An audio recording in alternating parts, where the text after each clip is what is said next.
जय मां इंद्राक्षी, जय अम्बे। इंद्राक्षी धाम में दर्शकों आप सभी का हम हार्दिक स्वागत करते हैं। आज के दिन जिन जातकों का जन्म दिवस है, मैरिज एनिवर्सरी, उन सभी को हमारी तरफ से बहुत बहुत शुभकामनाएं। आइए आज एक बहुत अच्छे से सब्जेक्ट पर हम आपसे बात करें और जितने भी इंद्राक्षी धाम से जुड़े आप सब श्रोता हैं, दर्शक हैं, बहुत अच्छे से आज का ये विचार हमारा सुनने का आप लोग प्रयास करना। हम कई बार जीवन में नाना भांति से परेशान होते हैं, नाना भांति के दुख अपने मन में संजोए हुए हम यत्र तत्र भटकते हैं। कहीं सोचते हैं हमें कोई आशीर्वाद दे दे, कहीं सोचते हैं हम कोई ताबीज़ बांध लें, कहीं सोचते हैं कि यहाँ जाने से हमारा भला हो जाए। नाना भांति से हम अपने आप को सफल सबल बनाने का प्रयास करते हैं, लेकिन मेरे साधकों 90 से 90 क्या 90.99% हम सफल नहीं हो पाते। कुछ लोग कह देते हैं कि मैंने ऐसा किया, मैंने वैसा किया, मैं सफल हो गया, अच्छी बात है, लेकिन 1% लोग ही वो होते हैं जिनका भाग्य चक्र अच्छे से काम कर रहा होता है और उन्हें सफलता मिलनी ही होती है। और नाम किसका हो जाता है? शर्मा जी का, कि मैं शर्मा जी से मिला, प्रोफेसर साहब से मिला, मेरा काम बन गया। अरे भैया, भाग्य तो आपका अच्छा है, मैंने कुछ नहीं किया। काम आपका ही आपके पुरुषार्थ से बना है, आपके भाग्यांक से ही भाग्यांक मिलकर के आपको उपलब्धि प्राप्त हुई है। अब बहुत लोग नाना भांति से जगह जगह जाते हैं, अब सभी का तो उद्धार नहीं होता। तो ऐसा कौन सा रास्ता है जिसे हम अपना करके अपना उद्धार कर सकें? आज व्यक्ति भटक बहुत रहे हैं, आज भटकाव की स्थिति है। आज कुछ आपको अच्छा लगा तो आपने मुझे फॉलो किया, कुछ और अच्छा लगा तो आपने उसको फॉलो किया। आज हम देख रहे हैं कि बस किसी भी तरीके से हम इस चक्रव्यूह से, चक्रवात से निकल जाएं और ज़िंदगी अच्छी हो जाए। आपकी भी गलती नहीं है। हर व्यक्ति अपने जीवन को अच्छे से जीना चाहता है, जीवन को सुलझाना चाहता है। तो मेरे बहुत अच्छे साधकों, आज मैं अमूल्य बात आपको बता रहा हूँ। एक ऐसा खजाना है कि जिसे पाकर के आप सुखी हो सकते हो, और वो खजाना आपके घर में है, आपके पास है, आपको कहीं भी जाने की आवश्यकता नहीं है। वो आपका गुरु मंत्र है, वो आपकी दैनिक साधना है। अभी इस पर पूरा चर्चा आपसे अच्छे से करूँगा, सुनिएगा ज़रूर। आइए पहले आज का पंचांग देखें। 12 नवंबर सन 2022, दिन शनिवार, मार्गशीर्ष का महीना, कृष्ण पक्ष, संवत 2079, तिथि आज चतुर्थी, नक्षत्र मृगशिरा, राहु काल 9 से 10:30, दिशा सूल पूर्व दिशा। बहुत लोग तो अनजाने में गुरु दीक्षा लेते हैं, बहुत लोग अच्छे से समझ कर के गुरु दीक्षा लेते हैं, बहुत लोग बेचारे जिनके चक्षु शायद काम नहीं करते, दिमाग काम नहीं करता, वो भीड़ देख करके दीक्षा लेते हैं। अरे यार, यहाँ तो बहुत भीड़ है, अरे भैया यहाँ से तो दीक्षा ले ही लो। आज लोग दिखावा देख कर करके कार्य करते हैं, ये वास्तविकता है। जिस दुकान पर ऊंचे दुकान फीकी पकवान, चाहे कुछ भी ना हो, भीड़ लग रही हो, अरे बस यहाँ से खरीदो, यहीं से खरीदो। चाहे पड़ोस में बहुत अच्छा सामान कोई रखे बैठा हो, वास्तविकता है मेरे साथ को ये। और आपको मालूम नहीं है कि भीड़ तो एक मदारी जो डुग डुग डुग डुगी बजाता है ना, वो भीड़ वो भी लगा लेता है। आज का समय बहुत समझने का समय है। आज हम जितनी जटिलताओं में, विषमताओं में फंसे हैं ना, आज आप किसी के भी हृदय को टटोल के देखो, सब परेशान हैं और सब अकेले रह गए हैं। रिश्ते नाते बहुत सारी चीज़ें धूमिल पड़ गई हैं। खैर, अब आपका समय ज़्यादा न लूँ, आपको मैं एक रामबाण उपाय बता रहा हूँ, आपका गुरु मंत्र। अब गुरु मंत्र में सवाल क्या उठता है कि हम गुरु जब बनाएं, मेरी बात को सभी लोग अन्यथा ना लें, हम बहुत विचार करके गुरु बनाएं। हाँ, अब ये भी बात है, अब आपने किसी चलते फिरते बेसमझ किसी से भी आपने गुरु मंत्र ले लिया तो आपका उद्धार नहीं होगा। हम जैसे एक शिष्य को देख करके सोच समझ करके गुरु एक शिष्य को परख के समझ के उसको गुरु दीक्षा देता है। गुरुदेव भी तो परखते हैं ना अपने शिष्य को, फिर उसको दीक्षा देते हैं। तो मेरा मतलब ये नहीं है कि आप गुरुदेव की परीक्षा लें, लेकिन कम से कम उनका आचरण, उनका व्यवहार, सदाचार, सारी चीजें अपने आकलन में आंक करके तब आप गुरु दीक्षा लें। देखो आज का समय कैसा चल रहा है, ये बताने की आवश्यकता नहीं है। बाद में हम पछताएं, अरे साहब हमने तो क्या कर लिया ये। तो देखो भैया, अगर आप सही रूप में आपका भाग्य भी काम करे और सौभाग्य से आपको गुरुदेव के दर्शन हो जाएं, सौभाग्य से आपको गुरु मिल जाएं जिन्हें गुरु कहते हैं, आपका जीवन अपने आप सुंदर बनना प्रारंभ हो जाएगा। एक तो गुरुदेव का स्नेह आपको प्राप्त होगा, आशीष प्राप्त होगा। गुरु मंत्र जो आपको वो देंगे, वही मंत्र जब आप अपने घर में जपेंगे ना, आपके जीवन का रोम रोम पुलकित हो उठेगा, आपका कल्याण हो जाएगा। प्रारब्ध में जो किए गए गुप्त जाने अनजाने में जो भी पाप हैं, जो मैल है, वो सब धुल जाएगा गुरु मंत्र से आपका। समझे? आपको कहीं भी भटकने की आवश्यकता नहीं है। अब कहीं भी हम जाते हैं, 1000 आदमी वहाँ भीड़ में हैं। अब देखो भैया, सभी के साथ तो अच्छा नहीं होता ना, सभी का भाग्य नहीं बदलता। ठीक है? तो आप जब भी कहीं जाते हैं तो 2 चीजें हमेशा ध्यान रखना। आप कहीं भी जाएं, मन से जाएं वो आपकी अलग बात है, लेकिन आपका गुरु मंत्र इतना सक्षम है कि वो आपका कल्याण कर देगा। आपकी जो दैनिक साधना है वो इतनी प्रबल है कि आपका कल्याण कर देगी। आप घर में बैठी भगवती को ना पूजें और आप बाहर इधर उधर खूब भटकें, कुछ भी आपके हाथ नहीं लगेगा, सिवाय आपका पैसा खर्च होगा, आपका समय खर्च होगा, और कहीं कोई तुक्का भिड़ गया तो मैं कह नहीं सकता। इसलिए मेरे साधकों, अपने घर में मंदिर है, अपने मन में मंदिर है, अपने परमात्मा का वास हमारे शरीर में है, और गुरुदेव से मिला मंत्र वो हमें परमात्मा से जोड़ता है। अंतरात्मा जिसकी सुंदर हो जाती है ना, अंतरात्मा से ही उसको परमात्मा प्राप्त हो जाती है। तो आप ध्यान रखना, आपका गुरु मंत्र और आपकी दैविक साधना, जो प्रतिदिन की आप दैनिक साधना करते हैं, आपकी प्रतिदिन की दैनिक साधना आपका कल्याण कर देगी। अब होता क्या है, सही रूप में हम गुरु मंत्र नहीं जप पाते, गुरु नहीं बना पाते, सही रूप में हम दीक्षा नहीं ले पाते, सही रूप में हम गुरु के प्रति पूरा भाव समर्पण नहीं कर पाते। अब गुरु भाव के भूखे हैं, आपको मालूम नहीं है शायद ये बात। भगवान भाव के भूखे हैं, भगवान आपके भोग के भूखे नहीं है, भगवान आपके प्रसाद के भूखे नहीं है, भगवान आपके भाव के भूखे हैं।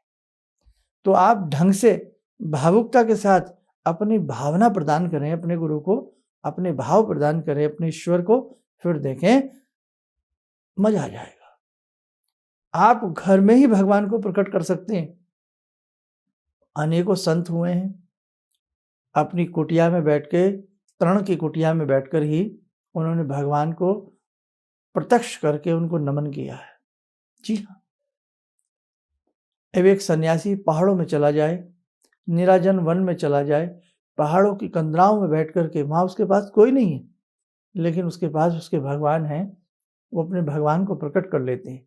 निराजन में जाकर के भगवान को प्रकट कर लेते हैं। आज लोग भीड़ में, कोलाहल में, भीड़ में बैठ करके चाहते हैं कि हमें बहुत कुछ मिल जाएगा, नहीं मिल सकता। इसलिए ध्यान रखना, अपने मरे बगैर, क्या कहना जा रहे हैं समझ गए ना, स्वर्ग नहीं मिलता।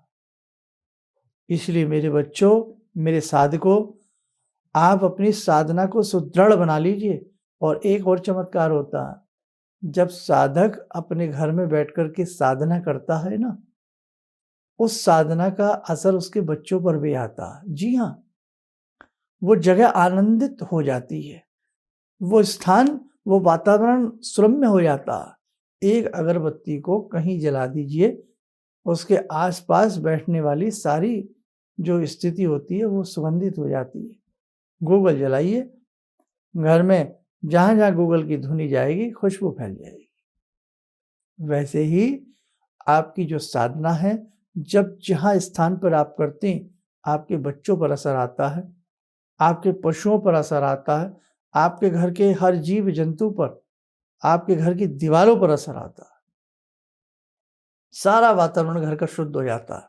लेकिन आज आवश्यकता है बहुत अच्छे से तरीके से सीख करके साधना करें। अब देखो, आप सेमिनार अटेंड करिए, आप कभी हमारे सेमिनार में आइए या आप कहीं भी सेमिनार में जाइए, वहाँ कुछ सीखिए। लालायित होके मत जाइए, बस अब मेरे ऊपर गुरुदेव हाथ रख देंगे, मेरा गुरुदेव कितने लोगों के सिर पे हाथ रखेंगे? हजारों की भीड़ है, लाखों की भीड़ है, किसके सिर पे हाथ रखेंगे गुरुदेव? सोचो। और गुरुदेव अपना खजाना बांटेंगे क्यों? बांटेंगे क्यों? उचित रूप में जो सही गुरु हैं, वो बहुत परख करके अपने शिष्यों को दीक्षा शिक्षा देते हैं और उनको शुभ आशीष देते हैं। आप माने ना माने, आप हजारों रुपए कमाइए, गुरु की भी तो कमाई मंत्र साधना होती है। आपने बहुत मेहनत करके पसीना बहा के पैसा कमाया है, रख लिया उसको, तो क्या आप सबको बांट देंगे? बल्कि वो कमाई का पैसा व्यक्ति अपनी संतान को भी सोच सोच के देता है, अपनी संतान को भी। मेरी बात को समझो। ऐसे ही गुरुदेव ने जो अपने मंत्र साधना से जो अपनी कमाई की है ना, वो ऐसे ही नहीं होता कि खुली हवा में हजारों की भीड़ में उसको बांट दिया जाए। ये तो सब ड्रामेबाजी होती है कि सबके ऊपर हाथ लहरा दिया और काम बन गया। आज के समय में उस प्रकार के वो मनीषी नहीं है, बहुत कम है, ना के बराबर हैं। मेरी बात को अन्यथा मत लेना कृपया। जो विद्वान जन है, मैं उन्हीं के पक्ष की बात कर रहा हूँ, विद्वानों के पक्ष की बात कर रहा हूँ मैं। तो कहने का भाव कि जो विद्वान है ना, वो तो आपको बेचारे अपनी कोठरी में बैठे मिलेंगे, अपनी साधना में बैठे मिलेंगे। तो ध्यान रखना, भटकिएगा मत, भटकिएगा बिल्कुल मत। अब आप देखो, आप हमसे कॉल अपॉइंटमेंट लेते हैं, 4-4 5-5 महीने आपको इंतजार करना पड़ जाता है। करना पड़ता है, नहीं करना पड़ता है हमसे बात करने के लिए? इसीलिए जो गुरुदेव हैं, वो आपको एकांत में ही बैठ करके सब शिक्षा दे देंगे। आप जहाँ पूजा करते हैं, जो आपका घर का मंडप है, दरबार है, ठाकुरद्वारा है, वहीं भगवान आपके समीप हैं। आपके गुरु का शुभ आशीष आपके समीप है। धूप दीप जलाइए, पंचोपचार पूजा कीजिए और अपने भगवान को अगाध मन से याद कीजिए। मीराबाई ने क्या किया था? कहीं नहीं, बस मोरो तो गिरधर गोपाल, भगवान श्री कृष्ण में रट लगाई और भगवान श्री कृष्ण में ही समा गई। स्वामी रामकृष्ण परमहंस ने क्या किया था? भगवती काली से बात करते रहते थे, कभी हंसते थे उन्हें देख के, कभी रोते थे, वो और भगवती काली। अंततः भगवती काली प्रकट होकर के उनको दर्शन मिल गए, मिले ना। इसलिए मेरे भैया, अब समय वो नहीं है कि आप अपना समय वेस्ट करें, बहुत कम समय है, अपने परिवार को समय देना भी पड़ता है। तो आज मेरा आपसे कहने का भाव, जो समझदार हैं, बुद्धिवर्ग हैं, वो मेरी बात को अच्छे से समझ गए होंगे। भटकने का समय नहीं है, कुछ करने का समय है।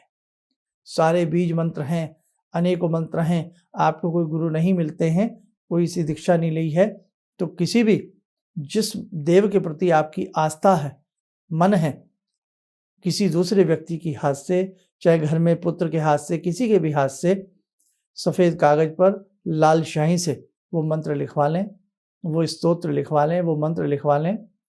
या स्तोत्र तो आजकल प्रिंटेड मिल जाते हैं, लेकिन मंत्र छोटे होते हैं, वो किसी से लिखवा लें या भोज के पत्र के ऊपर लिखवा करके सामने रखें और उसी मंत्र की शुक्ल पक्ष की द्वितीया से आप साधना प्रारंभ कर दें।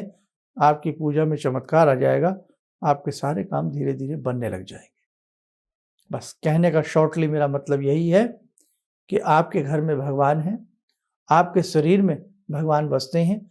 अच्छे से उन्हें ध्यान लें, अपने गुरु को ध्यान लें, अपने गुरु मंत्र को ध्यान लें। और यह जैसे मैंने बताया है, भोजपत्र के ऊपर जिस देवी देवता में आपकी मन है उन्हीं का मंत्र किसी से लिखवा करके, घर के ही सदस्य से लिखवा लें या आसपास कोई मंदिर में जाएं, वहाँ पंडित जी से सफ़ेद कागज़ पर लाल स्याही से या भोजपत्र के ऊपर लिखवा करके उस मंत्र की साधना प्रारंभ करें। आपको ना फ़ायदा हो तो बताइएगा। लेकिन अब हम लालची हो गए, अरे कौन मंत्र पढ़ेगा, कौन 6 महीने साल भर लगाएगा, अब तो सब रेडीमेड है, बस जाओ, बस सिर पे उंगली रखवा लो किसी से, काम बन जाएगा। ऐसे नहीं होता बच्चों, ऐसे नहीं होता। ऐसे होने लगे फिर तो मंत्र साधनाएं सब बंद कर देंगे, है ना। फिर क्यों वाल्मीकि जी के शरीर के ऊपर दीमक चढ़ गई थी, उस समय में कितनी अखंड साधना उन्होंने की, है ना। गौतम बुद्ध देखिए कितनी अखंड साधना उन्होंने की। मीराबाई देखिए कैसा भगवान कृष्ण के लिए कितना उन्होंने जप तप किया। तो भैया इतना आसान नहीं है भगवान को पाना, लेकिन अगर सही रूप में सही तरीके से भक्ति करोगे तो आपको बहुत कुछ मिल जाएगा। आइए समय हो चला आज की ध्यान साधना का। आज की ध्यान साधना में हम जुड़ते हैं भगवान बटुक भैरव जी से। ओम करकलित कपाला कुंडली दंडपाणी स्तरुण तिमिर नीलो व्याल यज्ञोपवीते क्रतु समय सपर्याद विघ्न विच्छेद हेतुर जयति बटुकनाथा सिद्धिदा साधकानां जयति बटुकनाथा सिद्धिदा साधकानां। ओम देव्यराज्य सेव्यमान पावनाग्रिपङ्कजं व्यालयज्ञसूत्रमिन्दुशेखरं कृपाकरं नारदादियोगवृन्दिवन्दितं दिगम्बरं काशिकापुरादिनाथ कालभैरवं भजे भानुकोटिभास्वरं भवाब्दितारकं परं नीलकण्ठमीप्सितार्थदायकं त्रिलोचनं कालकालमम्बुजाक्षमक्षशूलमक्षरं काशिकापुरादिनाथ कालभैरवं भजे शूलटङ्कपाशदण्डपाणिमादिकारणं श्यामकायमादिदेवमक्षरं निरामयं भीमविक्रमं प्रभुविचित्रताण्डवप्रियं काशिकापुरादिनाथ कालभैरवं भजे भुक्तिमुक्तिदायकं प्रशस्तचारुविग्रहं भक्तवत्सलं स्तमस्तलोकलोकविग्रहं भूतसङ्गनायकं विशालकीर्तिदायकं काशीवासलोकपुण्यपापशोधकं विभुं नीतिमार्गकोविदं पुरातनं जगत्पतिं काशिकापुरादिनाथ कालभैरवं भजे काशिकापुरादिनाथ कालभैरवं भजे। कवच बना लें, ध्यान करें, बटुक भैरव जी का शुभ आशीष हम सब के ऊपर बरस रहा है।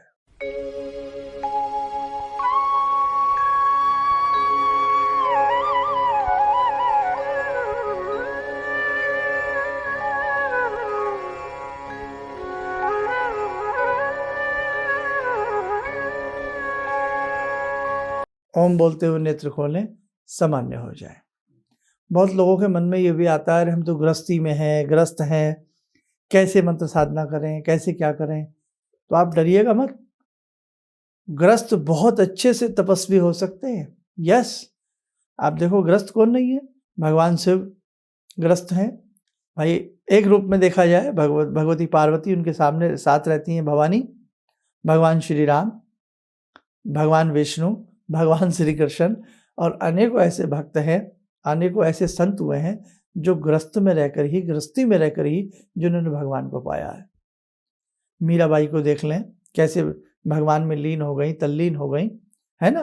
तो कहने का मतलब मेरा आपसे यही है कि ऐसा कुछ नहीं है कि आपको गृहस्थी छोड़नी ही पड़ेगी तब आप भगवान को पा सकते हैं। गृहस्थ में रहकर मैं आपको हजारों ऐसे तपस्वी गिनवा सकता हूँ जिनकी संतानें हुई, जिनका बहुत अच्छे से परिवार चलता रहा और उन्होंने अपनी गृहस्थी में रहकर ही साधना की। जिसमें एक हमारे परम पूज्य गुरुदेव पंडित श्री राम शर्मा गृहस्थी में रहकर ही गायत्री मंत्र के 24 महापुरुषरण किए। महापुरुषरण अनुष्ठान नहीं, पुरुषरण किए उन्होंने।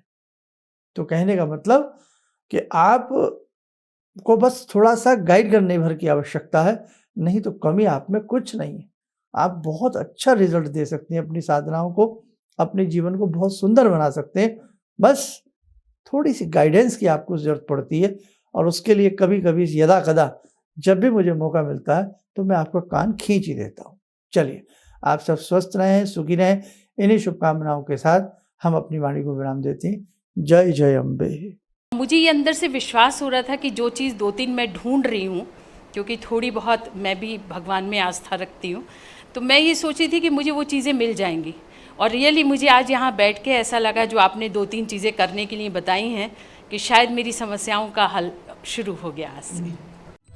किसी भी समस्या के समाधान के लिए मिले प्रसिद्ध हस्तरेखा एवं वास्तु विशेषज्ञ प्रोफेसर धर्मेंद्र शर्मा जी से। नोट: शिविर में भाग लेने हेतु एवं व्यक्तिगत रूप से मिलने के लिए कॉल करने का समय सुबह 10 बजे से शाम 6 बजे तक। हमारे विभिन्न ज्ञानवर्धक कार्यक्रम देखने के लिए आप हमें अभी सब्सक्राइब करें, बेल आइकन को प्रेस करें ताकि आप देख सकें हमारा कार्यक्रम सबसे पहले। और अधिक जानकारी के लिए फेसबुक पेज को लाइक करना न भूलें।